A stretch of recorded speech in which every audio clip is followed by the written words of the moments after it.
दोस्तों स्वागत है आप सभी का। तो आप सभी को पता है कि जो बीआईएस की रिक्रूटमेंट है जिसका एग्जाम आपको 19 और 21 तारीख को देखने को मिलेगा, उसका एग्जाम पैटर्न बता देता हूँ मैं एक बार फिर से। मैंने पहले भी बता रखा है और सारी की सारी इन्फॉर्मेशन क्या इसका सिलेबस होगा एंड स्किल टेस्ट क्या होगा। ओके, तो यहाँ पे नॉर्मली आप ये चीज़ समझ लो। सबसे पहली चीज़ कि जो आपका एएसओ है, चाहे आपका पर्सनल असिस्टेंट है, स्टेनोग्राफर है, सीनियर सेक्रेटरीट असिस्टेंट है, जूनियर सेक्रेटरीट असिस्टेंट है। ओके, इसकी लेवल 4 है, इसकी लेवल 2 है। ओके, इनका लेवल 6 होगा, इसका 7 होगा। आप देख लेना एक बार। लेकिन हाँ, एसएसए में कंफर्म हूँ और जीएसए में भी कंफर्म हूँ। रीजनिंग आपके 50 क्वेश्चन आएंगे और याद रखना एसएससी बेस्ड नहीं होगा। 5 ऑप्शन आपके होंगे, यहाँ पे ध्यान देना। 4 ऑप्शन एसएससी में होते हैं, इसमें 5 ऑप्शन होंगे आईबीपीएस के एग्जाम में। दूसरी चीज, आपको जो आप पेपर दोगे उसकी कोई भी पीडीएफ नहीं मिलेगी। इवन आपका एडमिट कार्ड और आपकी जो आईडी है वो भी वो लोग रख लेंगे, जिसमें आप रफ काम करोगे वो भी वो लोग रख लेंगे। ओके, जब आप पेपर स्टार्ट करोगे, एक क्वेश्चन 1 मार्क्स का है, नेगेटिव मार्किंग 1/4 है। जब आप पेपर स्टार्ट करोगे वहां पे अपने आप रीजनिंग आएगा सबसे पहले, या फिर चारों में से एक आ सकता है, लेकिन मेरे हिसाब से ये रीजनिंग ही आएगा। जब आपके 35 मिनट खत्म होंगे तब ही ये दूसरा अपने आप स्टार्ट होगा। आप अपने आप सेक्शंस को आप जंप नहीं कर सकते हो। पेपर आपका इंग्लिश हिंदी दोनों में होगा, इंग्लिश का छोड़कर।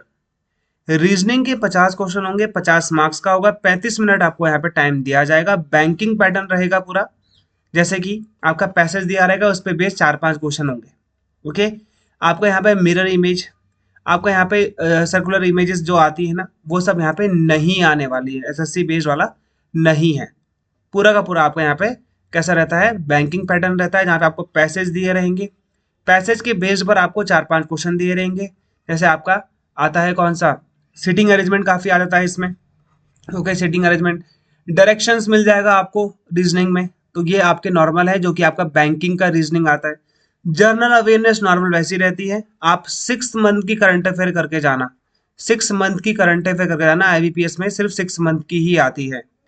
25 क्वेश्चन होंगे, 25 मार्क्स के होंगे, 20 मिनट आपको टाइम दिया जाएगा। जब ये 20 मिनट खत्म होंगे पूरे के पूरे, तभी जाकर आपका क्वांटिटेटिव एप्टीट्यूड स्टार्ट होगा, यानी कि मैथ्स जो है आपका स्टार्ट होगा। 25 क्वेश्चन है, 25 मार्क्स है, 25 मिनट ही आपको यहाँ पे दिए गए।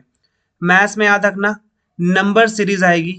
नंबर सीरीज आपका बैंकिंग में क्वांट्स में आता है, जैसे हम बाकी में किस में पढ़ते हैं, रीजनिंग में पढ़ते हैं, लेकिन बैंक में यहाँ पे जो नंबर सीरीज है वो आपको किस में आएगा, क्वांट्स में आएगा। डीआई करके जाना, एक एक पाई चार्ट आएगा आपका, और बाकी मिक्स्ड क्वेश्चन आएंगे सिंप्लीफिकेशन वाले। सिंप्लीफिकेशन होगा, प्रॉफिट एंड लॉस होगा, एवरेज होगा। ओके, सीआईएसआई होगा। ओके, यहाँ पे एवरेज मैंने आपको बता दिया है। ये सब आपको यहाँ पे करके जाना है। डिस्काउंट आएगा, परसेंटेज आएगा, सिंप्लीफिकेशन आएगा। आपको टिग्नोमेट्री करने की जरूरत नहीं है, टिग्नोमेट्री इसमें नहीं आता है। ओके, तो ये चीज आपको क्वांटिटी एप्टीट्यूड में करके जानी है। डीआई और पाई चार्ट तो 100% आना ही आना है। इंग्लिश में नॉर्मली आप जो सिनोनिम एंटोनिम्स पढ़ते हैं, एरर पढ़ते हैं, वन वर्ड सब्स्टिट्यूशन पढ़ते हैं, ईडियम फ्रेसेस पढ़ते हैं, फिर द ब्लैंक्स पढ़ते हैं, आर्टिकल पढ़ते हैं, टेंसेस पढ़ते हैं, एक पैराग्राफ आएगा। ठीक है, और यहाँ पे एक का आएगा आपको जंबल वर्ड्स आने के चांसेस हैं 1-2। और यहाँ पे आपके फिल द ब्लैंक्स फिलर्स आएंगे, फिलर्स बोलते हैं ना जिसको हम लोग। हमको यहाँ पे एक पैसेज दिया जाएगा, पैसेज में आपके 5 क्या होंगे, फिल द ब्लैंक्स होंगे। वहाँ पे आपको नीचे ऑप्शंस दिए जाएंगे कि 1 नंबर पे कौन आएगा, दूसरे नंबर पे कौन आएगा, ऐसे वाला आपको यहाँ पे भरना होगा। 50 क्वेश्चन होंगे, 50 मार्क्स का होगा और 40 मिनट आपको दिए जाएंगे। और जैसे ही ये टाइम खत्म होगा आपका एग्जामिनेशन खत्म हो जाएगा। 2 घंटे का आपका एग्जाम है, 150 मार्क्स का आपका पेपर है, 150 ही आपको यहाँ पे क्वेश्चंस देखने को मिलेंगे। नेगेटिव मार्किंग आपकी 1/4 है। अब बात कर लेते हैं स्किल टेस्ट की। मैं सिर्फ 3 जो आपकी पोस्ट है उनके बारे में बात करूंगा, ASO, SSA and JSA. ASO की वैकेंसी 43 है, बैचलर डिग्री यहाँ पे मांगी गई है। स्किल टेस्ट में क्या होगा, सबसे पहले आपकी स्किल टेस्ट इसमें 2 पार्ट में होगा। पहला स्किल टेस्ट होगा आपका सीपीटी। सीपीटी मैंने आपको बताया था कि एएसओ का कोई नहीं करवा सकता, सीपीटी बहुत टफ होता है। एनएसक्यूएफ का लेवल 6 है भाई, इसका तो कोर्स ही 2 साल का है।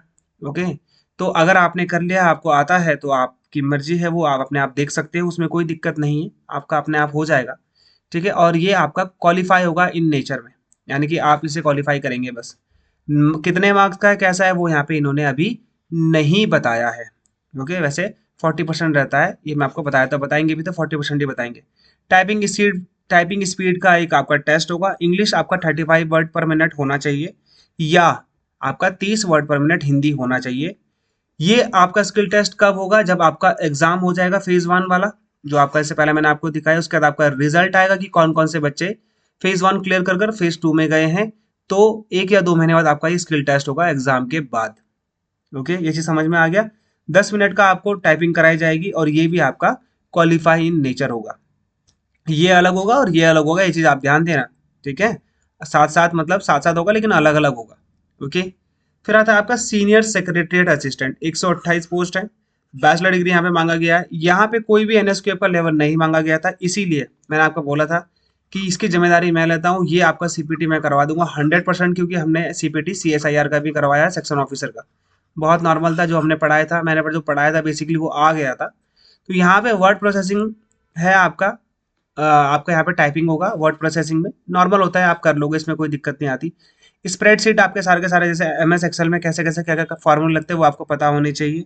पावर पॉइंट में आपके कौन कौन सी स्लाइड्स होती हैं, कौन कौन से फॉन्ट्स होते हैं, वो सब बहुत सारी चीज़ें होती है, वो सब भी आपको करना पड़ेगा। 15-15 मिनट के आपको 3 टास्क मिलेंगे आपके कंप्यूटर में, वहाँ पे आपको ये टास्क परफॉर्म करने हैं। उसके बाद आपको यहाँ पे ये क्वालिफाई हो जाएगा आपका प्रोफिशिएंसी टेस्ट। ये क्वालिफाई हो जाता है, एक महीना 2 महीना लगता है बेसिकली इसे सीखने में। नॉर्मल ज़्यादा टफ नहीं होता है, सीख लोगे इसे आराम से। ओके, तो ये चीज़ आप यहाँ पे ध्यान देना कि ये वाला हो जाएगा। इसमें एनएसक्यूएफ को कोई भी लेवल नहीं मांगा गया है। Junior secretariat assistant 78, bachelor degree यहाँ पे मांगी गई है।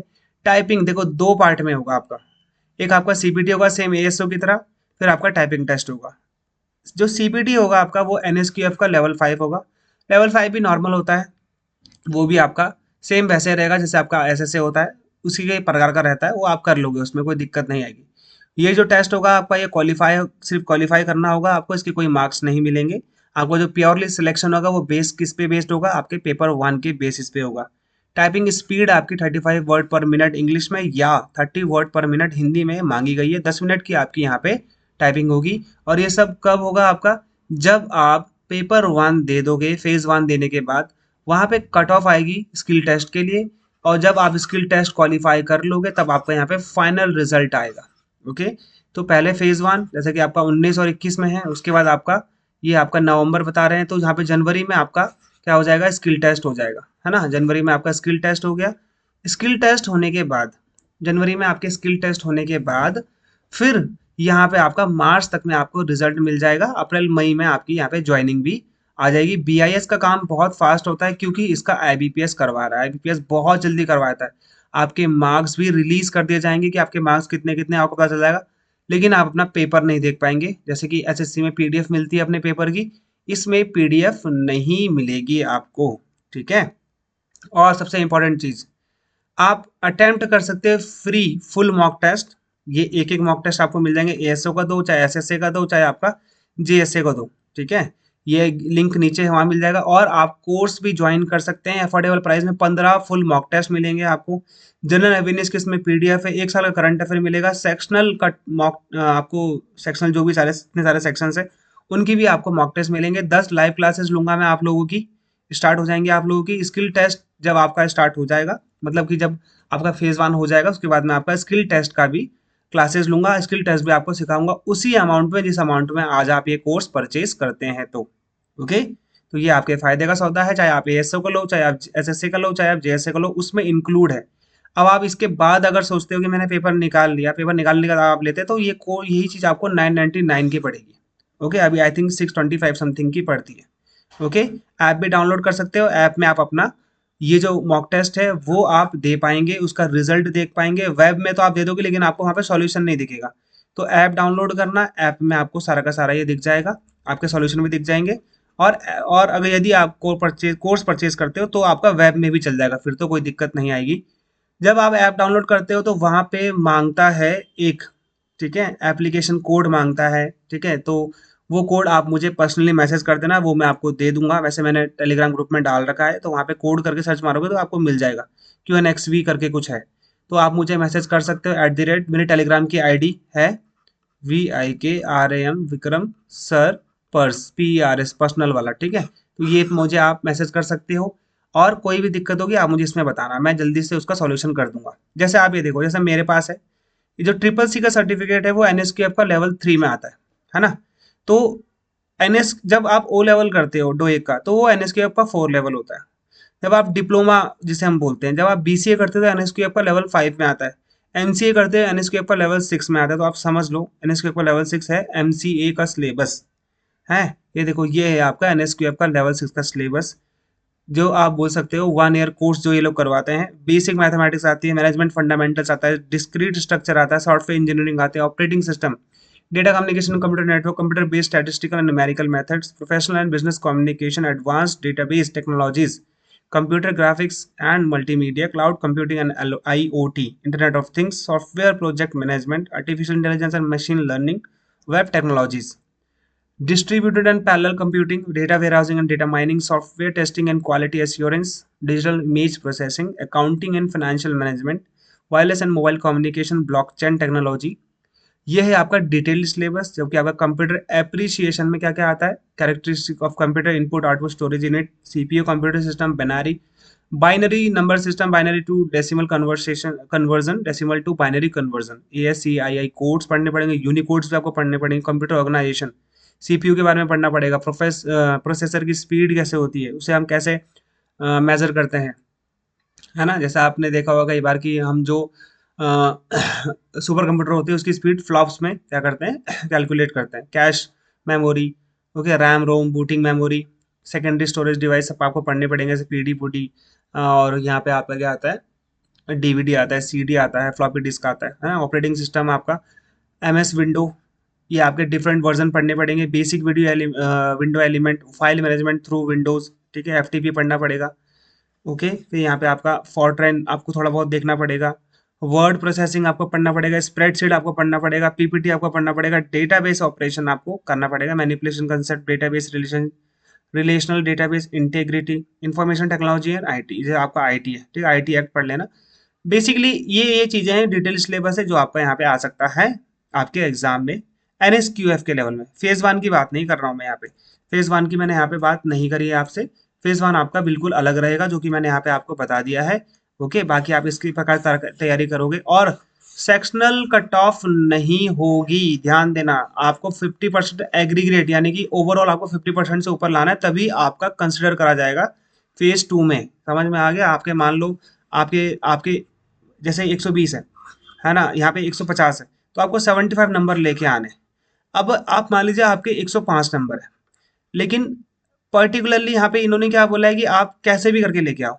जैसे मान लीजिए 75 नंबर आपके 50 इसमें आ गए, 25 इसमें आ गए, तो आपके 75 नंबर आ गए, बाकी आपने ये दोनों छुए भी नहीं, लेकिन आपके ये सारे के सारे सही है, तो आपका यहाँ पे फेज 2 में कंसिडर किया जाएगा। आपको अलग से हर सेक्शन में पास होने की जरूरत नहीं है, अदर बैंकिंग एग्जाम्स की तरह। इसमें आप जो आपको अच्छा लगता है, इसमें आप तेज हो, वो सारे के सारे करके आना। इसमें कोई भी सेक्शनल कट ऑफ का क्राइटेरिया नहीं है, सिर्फ आपको एग्रीग्रेट 75 से ऊपर लेके आना है, यानी कि ओवरऑल आपका 75 से ऊपर होना चाहिए, चाहे आप कैसे भी करते हो। तो आपको नेक्स्ट स्टेज के लिए कंसीडर करेंगे, उसमें भी कट ऑफ लगेगी। ऐसा नहीं है कि 75 लेके आए तो आपका नाम आ जाएगा, कंसिडर करेंगे, उसके बाद देखा जाएगा कट ऑफ कितनी जा रही है बच्चों के लिए। ठीक है, समझ में आया। तो ये चीज़ आपको यहाँ पे करनी पड़ेगी। ठीक है, तो ये चीज़ें हैं आपके लिए। और ये कोई भी क्वेश्चन है आप मुझे कमेंट कर सकते हो, मैं कोशिश करूंगा आपको जवाब देने की। ठीक है, मिलते हैं हमारे अगले वीडियो तक, गुड बाय एंड जय हिंद। कोर्स का लिंक नीचे जाके ज्वाइन कर सकते हो। Bye bye.